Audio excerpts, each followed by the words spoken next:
fly now. You got your seatbelt on, Paris? Put on myself. Oh, well done, ate. Naka-seatbelt na yan siya. Oh, seatbelt.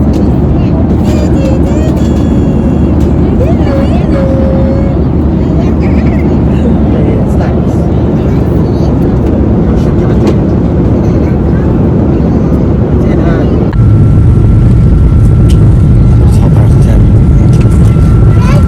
4th of January, sana kami aalis ng Melbourne papuntang Brisbane.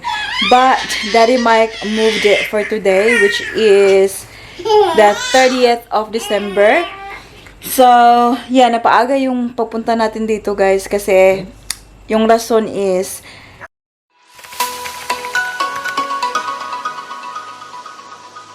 Your seatbelt. yeah. I am. Good, right? Good. Good? Yeah, good. You should be wearing your seatbelt, yeah? I am. Why do you have to wear your seatbelt? Cause if you don't wear seatbelts, you might fall. Oh, God. And if you wear seatbelt, you will fall. Alright, now. So where are we going now? Paris? Brisbane, I don't have to leave in Melbourne. Yeah. You have to say bye-bye to Melbourne now? Yep. Say bye-bye, Melbourne. Bye. So we are on our way to the airport now. It is 9:30 in the morning.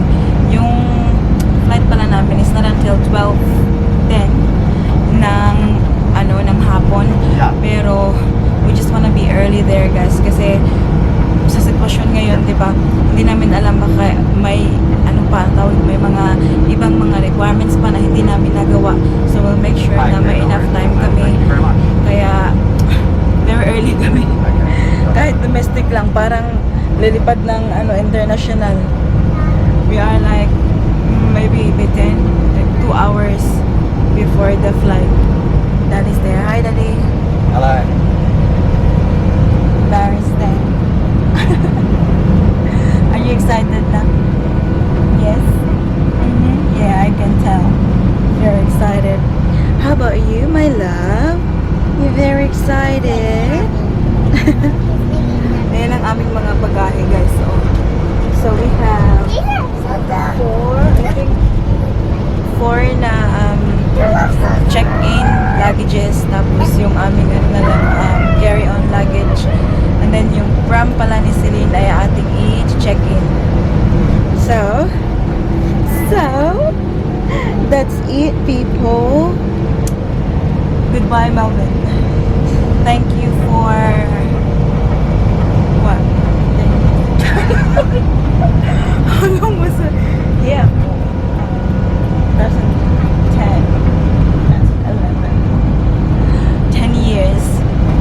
So I lived in Melbourne for 10 years, and it's a big move, guys, moving to Brisbane. It's never in a million years na, when I came here,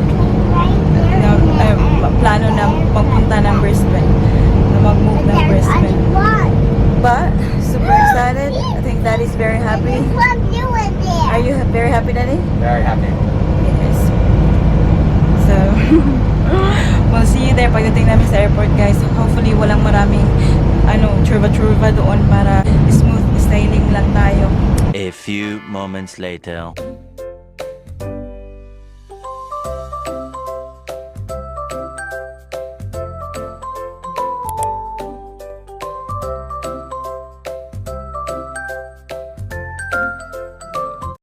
Time check tayo, guys. It's 10:30 na upo. Aham. Oh my gosh! Ayan. Nakapag-check-in na kami, guys. So, yung nandito na sa amin ay yan, ating mga carry-on luggages. So, we are actually 1 hour early. Well, it's better early than late, diba? And, yeah, Daddy Mike and Paris just went to grab some coffee, some drinks, and then pagkabalik nila, I will go to the parents' room kasi I'll change her nappy and we'll give her DD. We'll give her DD. Alam nyo guys, akala ko hindi masyadong busy dito sa airport ba? Kasi nga diba dahil sa pandemic. I was so wrong. Sobrang daming tao pa rin guys. Nak na? Dagan pa tao nak? Maraming tao pa siya. Up. What did you say? I buy something for you and here as a surprise, but 6 more sleeves. 6 more sleeves before I can see it? Yes, 6. Okay. 6 sleeves.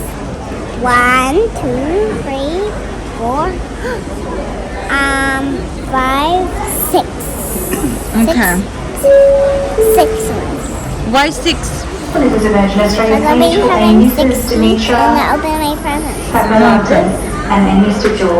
But you have to sleep a little bit. Sleepy. You just have to sleep a little bit more. A little bit more? Okay, I'll sleep a little bit more. My sleep now. Yeah. Just have a little sleep. I'm snoring. I think that's our plane there, guys. Oh.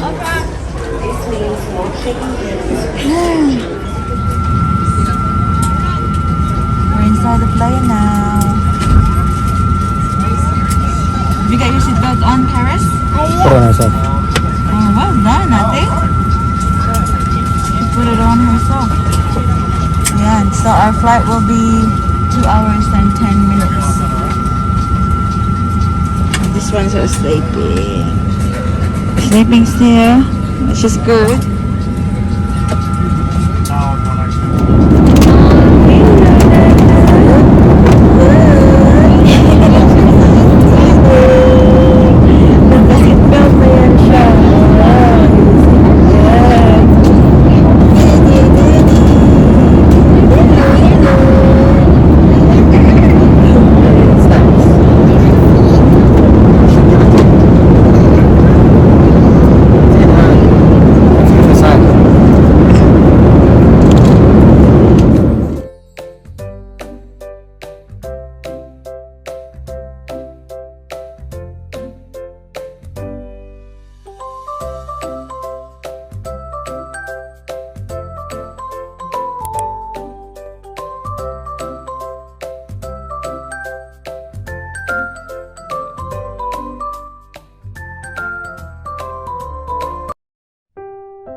Time check tayo guys. It's 2 o'clock in the afternoon and thanks God we landed safely.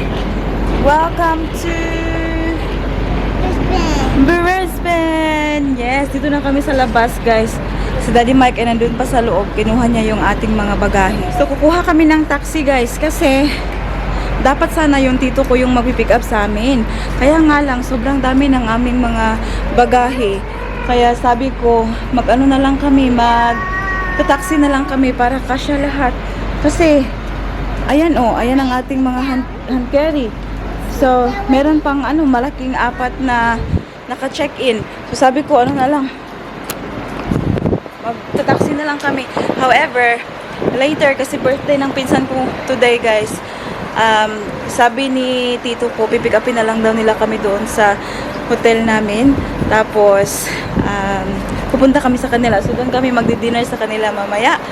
So, that's a big plus na, you know, yung pagpunta namin dito sa Brisbane, guys. Kasi, meron akong family dito. So, you know, it's really, really good. Parang, nga sabi nila, magkatipon-tipon na daw kami dito lahat.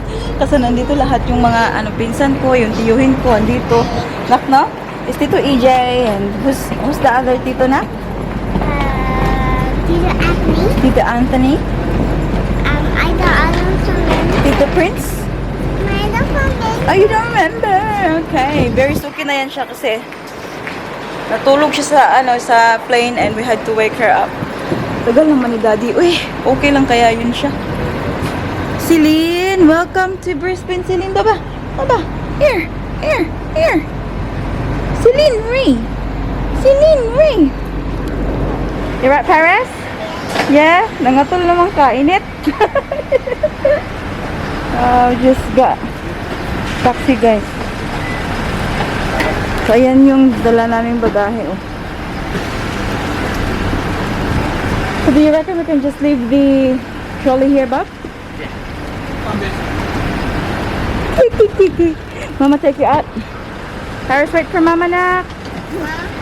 Mama, take you out. Mama, take you out. You have to wait for Mama. You have to wait for Mama, okay? Stay there.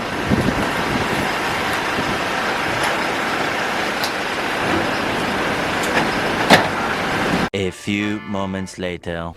Finally, guys, nakarating din tayo sa ating destination. Hello, people. Hello. Hello. Hello. Hello. Hello from Aloha. our new home. Aloha.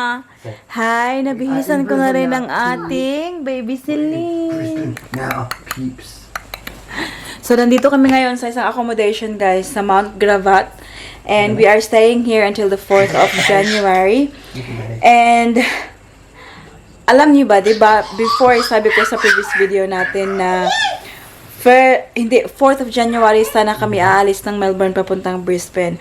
But, Daddy Mike moved it for today, which is the 30th of December. So, yeah, napaaga yung papunta natin dito, guys, kasi yung rason is, dahil nga daw merong bagong variant ng virus ngayon. So, natatakot si Daddy Mike na baka mag-lockdown ulit. And, baka ma-hold kami doon sa Melbourne, guys. Tapos, yung mga gamit namin, lahat-lahat na ay nandito na sa Brisbane. So, kaya, sabi ni Daddy Mike, hindi na lang kami maghihintay hanggang 4th of January kasi wala naman talagang rason kung bakit kami magsistay doon hanggang 4th of January. So, kaya ayun, 30th of December, nandito kami. I'm not too sure kung kailan ko to siya ma-upload kasi nga, diba, with all the moving and wala akong time mag-edit, guys. Maintindihan niyo naman siguro, no? Anyways, pa-relax-relax na kami konti ngayon dito. It is very humid outside. My goodness, ibang-iba talaga sa weather ng Melbourne, guys. Dito kami sa loob ng sa room. Naka-on yung ating air conditioner. O, diba? Sa Melbourne tayo, naka-on ang ating heater. So, ayun. But we are planning to go out for a walk quickly to the shop. Kasi nga, birthday ng aking cousin today. And I just finished talking to my tito. Pipick upin nila kami dito mamaya kasi doon kami maghahaponan sa kanila. Kaya gusto kong magbili muna ng regalo para sa kanya ba. And alam niyo ba, yung shop ay nandyan lang sa harapan. So, very handy for us. Isn't that right, honey girl? We'll go for a walkie. Walkie. So, ito yung ating room, guys, for yung ilang days. Ito yung first na bed, and then there's another bed there. So, dalawang bed. So, Celine and I will, sleep there, and then Daddy and Paris will sleep here if you want to. Tingnan yung likuran, oh. Jungle. But yeah, ito lang siya, guys. Ayan, may mirror. Ano pa ba dito? TV, table, my kitchen doon, cupboard, and then that's the, yan siya dyan, is the bathroom. You look like that. Yeah, it is, sabi ko kay Daddy Mike, guys, it's still very surreal. Hindi pa rin ako makapaniwala na, Brisbane is our new home now. Like, there's no going back. And, it will be very exciting kung ano yung magiging buhay namin dito kasi it's a big move, you know what I mean? Like, it's different place, different weather, different people. So, we'll start from beginning, but then, yeah, as I mentioned before, I have family here, so it makes everything, easier for us. A few moments later. 7 o'clock man ang gabi. Where are we going? I don't know. You don't know? And EJ's house. Yeah, we're going to Tita's house now. So, hindi na ako nakapag-vlog kanina, guys. Pumunta kami ng shops pala kasi yung shops nila is literally 5 minutes walk from here. 5-6 minutes walk from here. Kasi bumili ako nito. Wala kasi akong pangregalo doon sa aking cousin, guys. Kaya, ayan na aking binili from Bath and Body Works. So, isang set. Ganyan. So, yan lang yung ibigay natin sa kanya. And then, my cousin, EJ, is on his way now. Yeah. Pipick upin niya kami. Yeah, you thought it's chocolate. Yeah, I said it's chocolate, but I love chocolate. Yeah, but it's actually a bath. Yeah, bathtub. So. Yes, so, Mommy. Nilabas na ni Daddy Mike ang ating baby Celine kasi paiyak-iyak na siya. And we're gonna have ice cream. Yeah, that's right. We're going to see you later. We're very messy here, guys. Oh. Yeah, Yeah, but onion. that's okay. We're gonna clean it later. That's right. We can clean later daw. Oh, ito pala ang ating pa-outfit. Mommy. So, that's my top. My perfect shorts. And then, oh, ito binili ko rin kanina, guys, sa shops. Havaianas. Ayan, di ba? Paris, the same pa rin ang kanyang suot. She loves Let's go, it. Mommy. Let's go. Alright, bye. See you later, guys. Kain tayo, guys. Ayan. Naki-birthday kami. Chicken, pork, may lumpia, and of course, hindi mawawala ang rice. Nandito ako sa kwarto kasi ang ating baby girl ay papatulogin ko. Tingnan nyo. Ang mukha. Medyo maraming tao din sa labas, guys. Marami silang beseta. Hoy!